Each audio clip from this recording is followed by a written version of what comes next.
Hi friends, Krista here. Thanks for stopping by Books and Jams. It is time today to talk about all the books that I read in the month of July.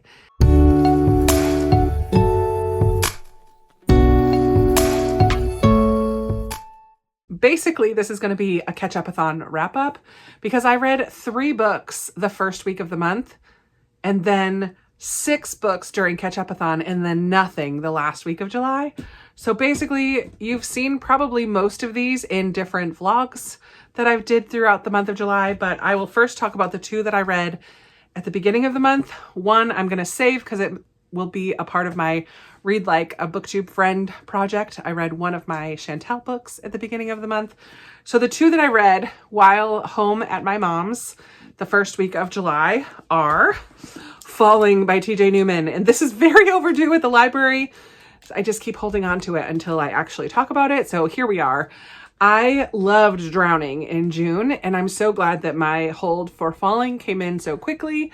This is another plain, suspenseful drama. Other than the cover looking very similar, it's a different scenario. So in this one, we follow a pilot. At the beginning, he's leaving his family to go fly the next flight. His wife is not too thrilled about it. He gets to the airport, gets on his flight, and almost immediately once he gets up to cruising altitude, he gets a FaceTime message from his wife, and she and their 2 kids are strapped to like a suicide bomb vest thing. And that cable repair guy was not who he said he was. He's telling the pilot, either crash that plane or I'm going to kill your family. And the pilot does not give in. We don't give in to terrorists. He says, I'm not crashing this plane and you're not killing my family. But how does that all play out? That's what this book is about. It was edge of your seat. So good. I gave this one 5 stars as well. I did not know how this scenario was going to play out. I was hopeful that both of those things would happen, that he wouldn't have to crash the plane and the family would be safe. I was hopeful for that, but I didn't know how we were going to get there, if we were going to get there. Yeah, it was intense. And I flew through it. So good. Loved this. I'm excited for whatever else TJ Newman puts out because it was fantastic. I also really loved 3 Strike Summer by Skylar Schremp. 3 Strike Summer. Did I say that right? This is a middle grade. It was our middle grade March book club. We do have a discussion about this, a live chat about this book. I will link that down below if you were not able to attend. It's a very summary book. It is way more historical than I thought. I did not go into this even reading the summary, so I had no clue what this is going to be about. I had a feeling it was about a girl who wanted to play on the boys softball team because there was no girls team, and that's basically what it is. Only it's set during the Dust Bowl, and her family lives in Oklahoma originally and has to move away. They can't afford the payments on their house or whatever anymore, and they have to move, and they head to California and become kind of itinerant migrant workers at different orchards, starting at a peach orchard. And she connects with some kids who have a baseball team there, but we learn about how those workers were treated and the men who ran those orchards and how they took advantage of the people who worked there, whether they were migrant workers like from Mexico or like people in poverty who had to transplant from another state. Strikes and unions, the beginning of labor unions, all of that plays a part in this story, as well as the whole baseball aspect of it. I really just loved Gloria, the main character in here, and her whole family and the family dynamic.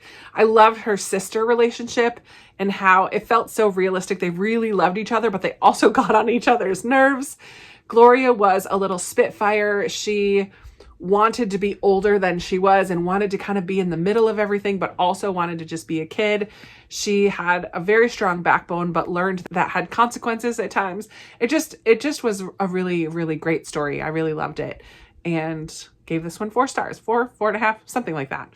Really enjoyed this one.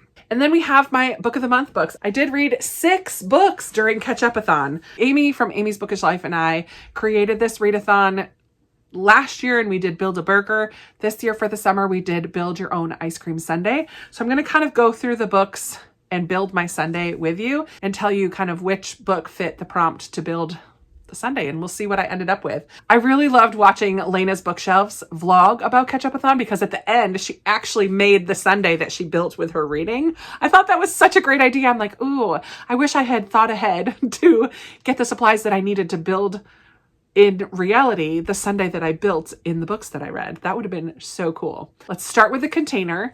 There were 3 choices. A cone was your oldest book, a dish was your hyped book, or a waffle bowl was your newest. I did a waffle bowl because that's my choice always. And I read The Wishing Game by Meg Schaefer. I technically finished this the Monday after Catch-Up-a-thon ended, but there's no specific rules like that. A lot of people just took the whole month. It's fine. It's fine. But I finished The Wishing Game by Meg Schaefer. This was a lovely delight of a book. I am predicting it will be on my favorites of the year. I don't think it's going to be the actual favorite of the year, but I really loved it. It's a hug in a book. This is a book for book lovers. In this story, there is this children's book series written by Jack Masterson that had a huge impact on kids as it was coming out. And I believe there are 65 something books in this series. Jack, the author, lives on this island off the coast of Maine called Clock Island, and his series is called the Clock Island series.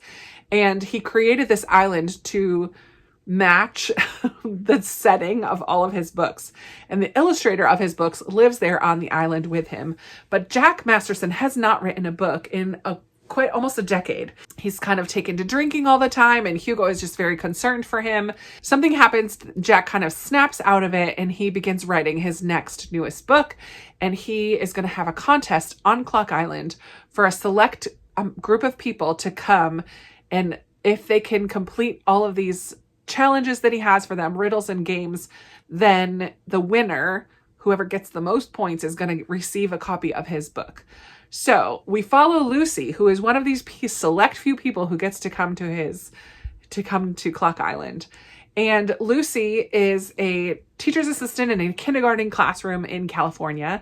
And she is down on her luck, living in an apartment with 3 other roommates, really struggling financially, but was able to take in a little boy for an emergency foster care situation, and then just kind of fell in love with him and wanted to adopt him and become his family. But she gets this opportunity to go to Clock Island and compete for this book, and it has potential to change her life.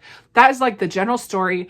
It deals with found family, forgiveness, books that have an impact on our life, facing our fears. There are so many wonderful aspects of this book. It's a beautiful story, and I just loved it. I gave it 5 stars. Then we have my ice cream. So Vanilla is a debut author, Chocolate is a repeat author, and Twist is a new to you author. And I'm just kind of going in order. We'll see if I can get everything to fit. For that, I'm going to say Rachel Beanland. This is a new to me author, so this is a twist. And The House is on Fire is a local to me author. Rachel Beanland lives in Virginia. And this book is a historical fiction set here in Richmond, where in 1811, there was a fire in a theater here, and it was devastating. At the time, it got national news because so many people died in this fire, and the majority of the people who died were women. And how did that happen? And she kind of takes a look at that fire, and we follow 4 or 5 different people who were in the theater that evening, and we get a little bit of their backstory and how they ended up at the theater and did they survive or not. I was enthralled. I listened to this on audio, and it was fantastic. I was, from the beginning to the end, I just was invested in this story, and I loved how some of the characters' stories wove together, but not all of them. It took a look at slavery. It took a look at class. It took a look of the role of females at the time and how they were not listened to often. I just was invested in each of the different characters and in the historical elements as well. And it takes place right here in Richmond, so I loved that as well. And I gave this one 5 stars too. So honestly, Catch-Up-a-thon was a huge, huge hit for me this year. Then we have a sauce, which is hot fudge for a dark cover, caramel for a light cover, and strawberry for a colorful cover. So I have a dark cover and a colorful cover. So I'll do this one first because I think this was also 5 stars or 4.5. I can't remember. The Collected Regrets of Clover by Mickey Bremer. I really enjoyed this one as well, guys. If you've been here for any length of time, you know that I really love books that deal with grief. And in this one, we follow Clover, who is a death doula. And she gets hired by this man who she kind of has a not strange attraction in like a weird attraction, but she has kind of isolated herself in pursuit of helping other people at that moment in their life when they are about to die and helping the families process. And she's very good at her job. And there are specific reasons why she got into that field. But she gets hired by this guy to be a death doula for his grandmother, but his family is not very good about talking about death. And so he doesn't want her to tell the grandmother that that's why she's there. And so it's just the story of the relationship between Clover and the grandmother and Clover and this guy and Clover with herself and kind of facing the things that brought her to this point in her life and how she's kind of isolating herself and not really living life to the fullest because she's surrounding herself so much by death. And it's beautiful what she does, but also she's not fully living either. And I just really loved this. I loved the talk about death. I loved the talk, like, we just need to talk about death more often, I think, because it's something everybody faces, both ourselves and the people around us. And it's not something that we're often very comfortable talking about. So I do think books like this are super important, but I also just think it was written really well and I was invested in the story. It was kind of a quieter story. It wasn't like action-packed, but I really loved it. And I think I gave it 4 or 4.5. I don't know. I really loved that one as well. I also have Hot Fudge with the Cartographers, was a dark cover. This is mostly dark blue and black, a little bit of light up here, but mostly dark cover. This by Peng Shepherd is a mystery set and a library. So, and completely dealing with maps and the map section of the New York Public Library. We follow Nell mostly, and Nell used to work at the New York Public Library, but then something happened in the map division and she was fired abruptly by her father, really, who also worked there. So she comes from a family of cartographers and maps are her passion. There's this mystery about like, why did she actually get fired from the library? Well, you learn pretty early on that the reason she got fired was because of this specific map. It was actually a gas station map and it doesn't seem to have that much importance. And so why is all of this drama surrounding this map? We do learn right in the first chapter that her dad, who worked at the library, dies. And was that sketchy? Was it a homicide? What happened there? His death is not the only death in this book. So I was loving the mystery. I was loving as Nell got to know more and more people who knew her mom and dad and this group called the Cartographers. And she started to uncover things about this group and the history there and about this map. Like, I was here for the mystery. I love maps as well. And so I just was invested. Then you get about just past the halfway part and there is a twist that takes this book from a mystery to, I don't know if you would call it fantasy or speculative fiction or magical realism or something. There's a twist in the story that changes the genre of this book. And I can see why that wouldn't work for a lot of people. It does take a strange turn. I was in it though. I was totally here for it.